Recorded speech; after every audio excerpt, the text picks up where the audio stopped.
उपसर्ग, समास और प्रत्यय। तो हम शब्द रचना क्या होता है? शब्द रचना होता है शब्दों की रचना। शब्द हमारे निर्धारित मूल शब्द होते हैं, निर्धारित होते हैं, जो पहले से ही होते हैं, पहले से ही निर्धारित होते हैं हमारे, जो पहले से ही, जैसे हमारी ये चौक है, इसका पहले से निर्धारित शब्द है, इसको चौक ही कहा जाता है।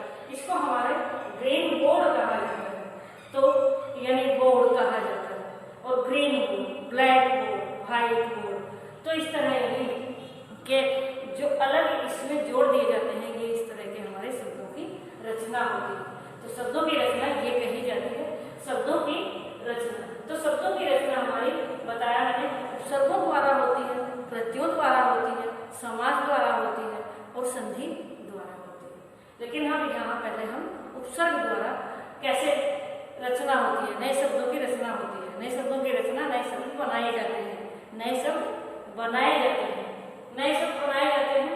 तो हमारा ये शब्द इसमें हम कोई चेंज नहीं कर सकते। अब जैसे ये हमने नेताजी चुनाव हार गए, नेताजी चुनाव हार गए।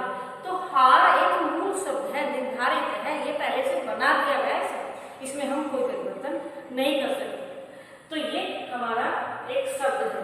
तो नेताजी चुनाव हार गए, लेकिन हार से ही हम बहुत सारे शब्द बना सकते हैं। अब 2-3 मैंने जैसे वाक्य बनाए हैं। चींटी अपना आहार इकट्ठा कर रही है, चींटी अपना आहार इकट्ठा कर रही है। आ हा, तो हार मूल शब्द था, आ इसमें जोड़ा गया आहा, तो आहा यानी एक नया शब्द बना हार शब्द से। तो इस तरह ये आ हम अलग से स्वतंत्र रूप से वाक्य में प्रयोग नहीं कर सकते हैं। स्वतंत्र रूप से वाक्य में प्रयोग बिल्कुल नहीं कर सकते हैं। वाक्य में प्रयोग हमने ऐसे तो, यानी अब चींटी अपना आहार इकट्ठा कर रही है, तो इस तरह यानी अब इसमें जोड़ दिया गया, शब्द रचना बनी है, तो एक नया शब्द बना दिया गया। तो इस तरह से हमारा प्रयोग में आया। लेकिन अब इसमें मान लिया नेताजी आ गए हैं, क्रिया जो होती है यानी हार गए यहाँ, लेकिन आ गए हैं। तो इस तरह तो हो सकता है आ एक क्रिया शब्द है, आ एक क्रिया शब्द है, तो वो तो है, लेकिन आ यहाँ इस तरह अगर वाक्य में जोड़ते हैं तो वो नहीं जोड़ते हैं। बेटा ये समझ में आ जाता, आना चाहिए, आता है। यानी हार क्या होता है? तो हार एक मूल शब्द है, इसमें आ जोड़ा गया, आहार हो गया, आहार इकट्ठा कर रही है। इसी तरह किसी ने उसके सिर पर डंडे से प्रहार किया, हार से प्रय जोड़ दिया गया, तो एक नया शब्द बना। यानी हर बार यहाँ हार गए, वो हार गए हैं, चुनाव हार गए हैं। तो यहाँ तो वो हार गए हैं, जीतना और हारना होता है, जबकि यहाँ आहार का मतलब भोजन है, कि भोजन इकट्ठा कर रही है। और यहाँ इसका मतलब प्रहार, प्रहार यानी चोट मारी है, चोट की है, डंडे से प्रहार किया है। तो इस तरह यानी तो ये इसकी डेफिनेशन, इसलिए अब मैं ये बात बताई। ऐसे शब्दार्थ जो किसी शब्द के पहले जुड़कर किसी नए शब्द का निर्माण करते हैं तथा उसके अर्थ में विशेषता या परिवर्तन, कोई विशेषता लाते हैं या कोई परिवर्तन लाते हैं, चेंज करते हैं, तो वे उपसर्ग कहलाते हैं। क्या कहलाते हैं? उपसर्ग कहलाते हैं, उपसर्ग कहलाते हैं। तो उपसर्ग के लिए हम थोड़े मान एक शब्द ले लिया, मान, क्या मान एक नया शब्द, जैसे हार था या हमने मान, तो मान में अनु जोड़ा तो अनुमान, अनुपसर्ग है। अब ये सेंटेंस में किसी वाक्य में हम प्रयोग नहीं कर सकते कि ये अनु है, इस तरह नहीं हो सकता। हमारा अनुमान है, हम ये काम कर सकते हैं। तो इस तरह यानी अनुमान एक नया शब्द बना, मान शब्द से। मान शब्द का अर्थ होता है मान, सम्मान का।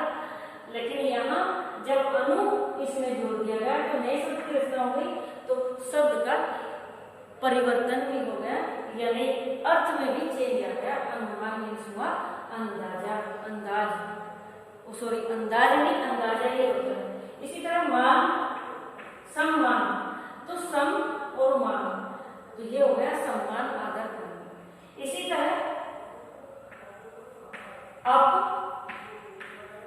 मान, अप प्लस मान, तो अपमान, सम्मान करना यानी किसी का आदर सत्कार करना, और अपमान में अप जोड़ दिया गया तो अपमान यानी तिरस्कार करना। अपमान क्या हुआ? तिरस्कार करना।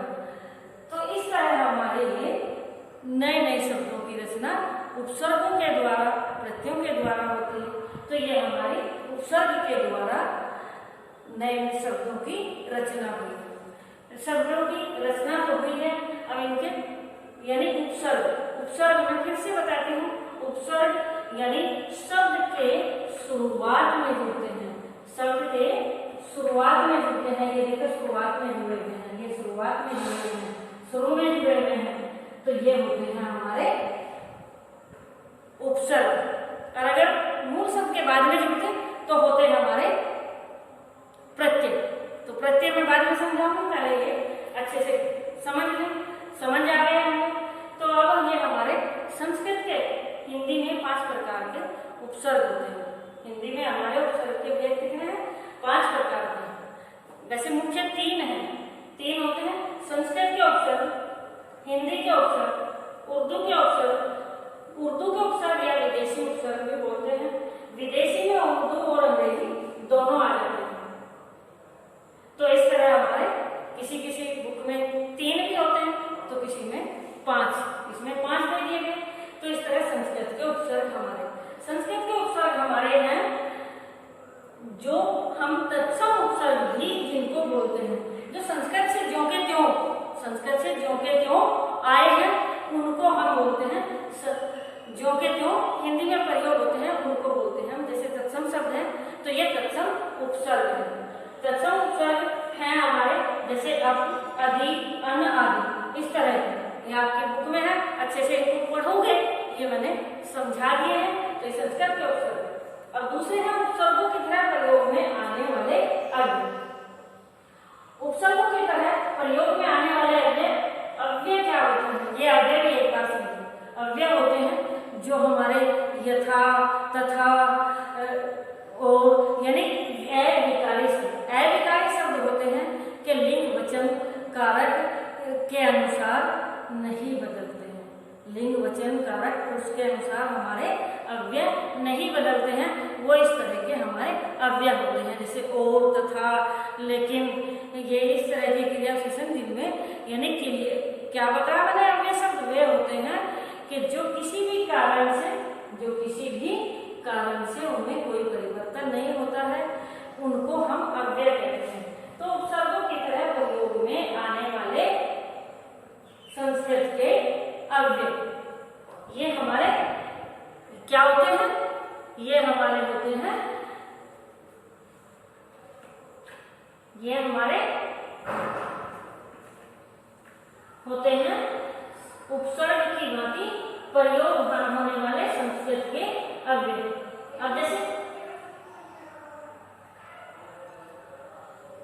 कु, तो ये अव्यय है, यानी लिंग वचन कारक, किसी तरह से ये नहीं है। कु, वही, पुनः,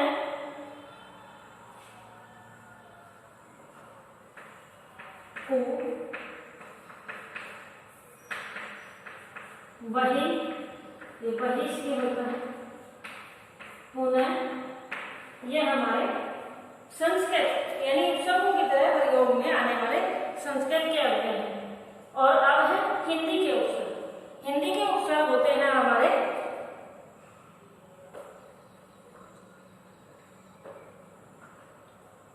हिंदी के उपसर्ग हैं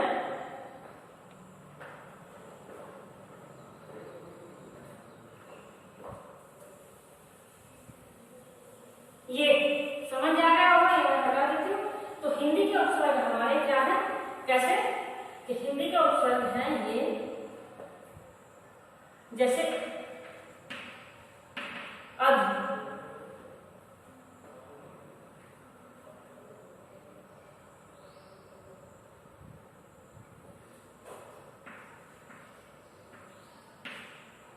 अन, आ,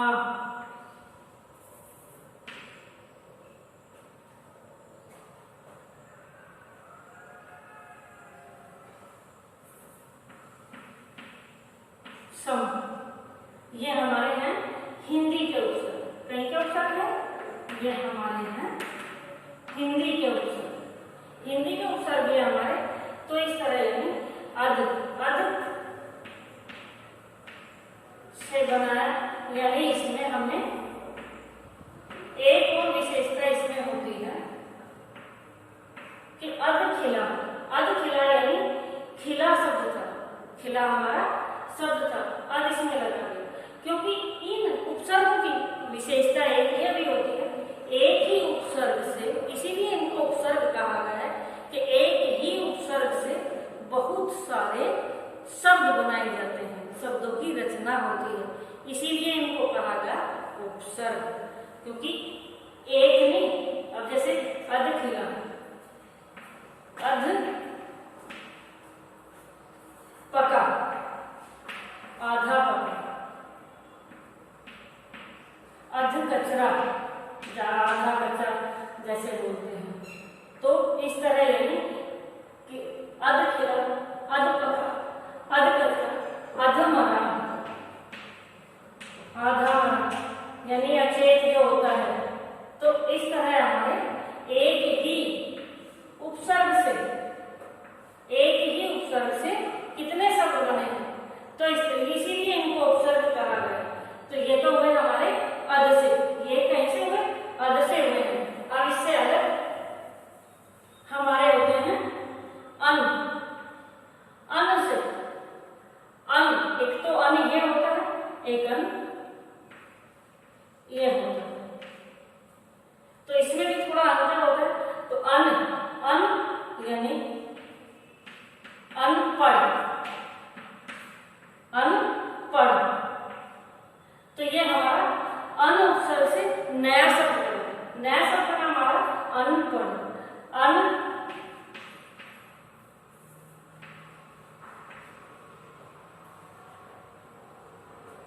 अनुचित, अनुचित, अनुचित, उचित शब्द था हमारा और अनुचित नया शब्द है, अन से, तो अनुचित। तो इस तरह हमारे नए नए शब्द होते हैं। आ से आकार, आ से आकार, समान शब्द होता है, कार हो सकता है, आ समान, तो समान हो सकता है, आ इसमें लगाएगा आसमान, आसमान, तो इस तरह। और आ से हमारे बहुत सारे शब्द बनते हैं इस तरह, आ राम, राम हमारा हो सकता है, लेकिन आ राम, तो इस तरह ये हमारे हर उपसर्गों से संस्कृत के हों या उपसर्ग इस अंग्रेजी के हों या फिर हिंदी के हों, तो इस तरह उपसर्गों से, उपसर्ग की यही है कि नए नए शब्द बनते हैं। सम के मैंने ये बताया कि सम्मान, सम से हार, तो यहाँ इसको सम प्लस हार, संहार, तो सम उपसर्ग है, संहार बना, संघर्ष, सम से ही बना है, संस्कार, संस्कार, कार हो सकता है लेकिन सम इसमें मिला तो ये सै का है। तो इस तरह ये हमारे आपस में जुड़े हुए होते हैं, यानी इस तरह हमारी संधि में जो व्यंजन संधि होती है, तो व्यंजन संधि, इसलिए ये सारे एक तरह से मिले जुले होते हैं। तो अगर संधि समझ में आ जाती है तो हम ये उपसर्ग भी समझ सकते हैं, उपसर्ग समझ में आता है तो हमारी संधि भी समझ में आती है, संधि और उपसर्ग समझ में आता है तो थोड़ा बहुत कहीं ना कहीं आपस में ये समास और प्रत्यय वगैरह, तो सारे इस तरह एक तरह से यानी एक ही इसमें शब्द रचना में आते हैं। तो थोड़े सारे समझने हो गए। अब संस्कार यानी कैसे आया, इसलिए मैं ये दोनों शब्द नहीं, ये तो हमारा बिल्कुल स्पष्ट दिख रहे हैं, ये हमारे स्पष्ट दिख रहे हैं कि इसमें पढ़ लगा हुआ है, इसमें मान लीजिए चित्तवन भी होता है, तो ये भी हम कर सकते हैं, ये कर सकते हैं, लेकिन ये हमें ये कि ये संहार है, तो यहाँ तो न की आवाज आ रही है, न की साउंड आ रही है, तो ये सम से कैसे बना, जैसा यहाँ तो संस है, तो ये कार यानी संस्कार कैसे हुआ, कार और शब्द कैसे है, तो संस्कार कैसे बना, तो ये भैया इस तरह इसमें कुछ व्यंजन यानी व्यंजन संधि के कुछ नियम आते हैं, तो ये हमें समझने होते हैं। तो ये देखो इस तरह हमारे ये नए नए शब्द बनते हैं। तो अगर इनको अच्छे से देखोगे, अच्छे से समझोगे, तो तभी ये समझ में आएंगे। तो यहाँ तक समझ में आ गए। अब इसके बाद अंग्रेजी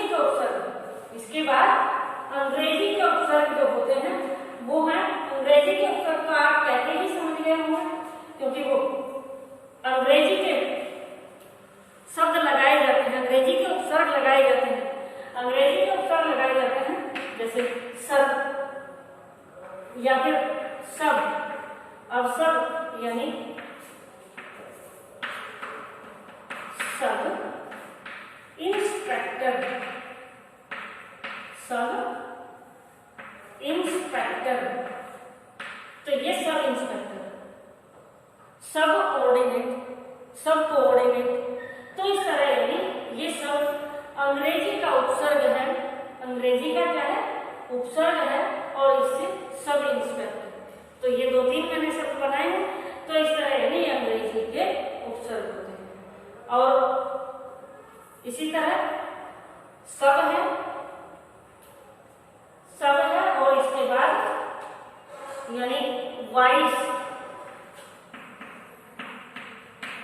वाइस, तो वाइस इंस्पेक्टर और सॉरी वाइस प्रिंसिपल, जैसे वाइस प्रिंसिपल, तो प्रिंसिपल होते हैं मुख्य प्रिंसिपल, तो उनको मुख्य नहीं कहा जाता, लेकिन जो वाइस होते हैं, जो सहायक होते हैं, तो वो वाइस प्रिंसिपल, ये हमारे अंग्रेजी के उपसर्ग, विदेशी उपसर्ग इनको बोलते हैं। एक है उर्दू के उपसर्ग, क्या बचे हमारे उर्दू के उपसर्ग। उर्दू के उपसर्ग क्या है, जो उर्दू भाषा से आए हैं, उर्दू के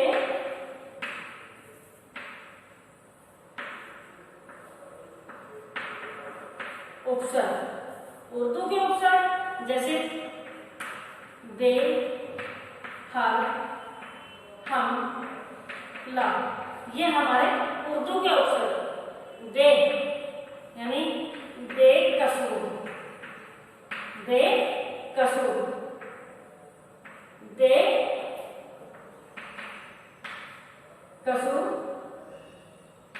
बेईमान, तो ईमान हो सकता है, तो इससे बेईमान। इसी तरह हर, हर दम, हर वक्त, तो ये उर्दू के उपसर्ग। हम राज, हम सफर, हम शक्ल, एक जैसे। ला, ला से वारिस शब्द है, लावारिस, लाजवाब, जवाब, वारिस, लेकिन ला लगाते ही लावारिस, तो इस तरह के शब्दों में चेंज हो जाता है। तो ये हमारे हो गए उपसर्ग, समझ में आ गए होंगे बेटा, अच्छे से आ गए होंगे ये। अब हम प्रत्यय अगली वीडियो में समझाएंगे, ये आपको अच्छे से समझ आ रहे होंगे। अब इसकी मैं एक्सरसाइज दे रही हूँ, एक्सरसाइज आपको करनी होगी अच्छे से, और नहीं समझ में आते हैं तो दोबारा से भी मैं बता देती हूँ कि एक बार फिर से समझ। ऐसे शब्दांतर जो शब्द के पहले जुड़कर नए शब्द का निर्माण करते हैं, उसके अर्थ में विशेषता या परिवर्तन लाते हैं, वो उपसर्ग कहलाते हैं। तो ये वाले, ये इधर जो है, ये हमारे क्या है, मूल शब्द हैं हमारे, और इसमें ये उपसर्ग लगे हैं। जो अंडरलाइन की है ये है हमारे मूल शब्द, और जो अंडरलाइन से अलग है, ये इधर ये लिखे भी हैं, ये हमारे क्या है, ये हमारे हैं उपसर्ग, उपसर्गों के हिस्से, शब्दांश शब्दों के हिस्से। तो समझ में आ गए होंगे। अच्छा बच्चों, ठीक है, ओके।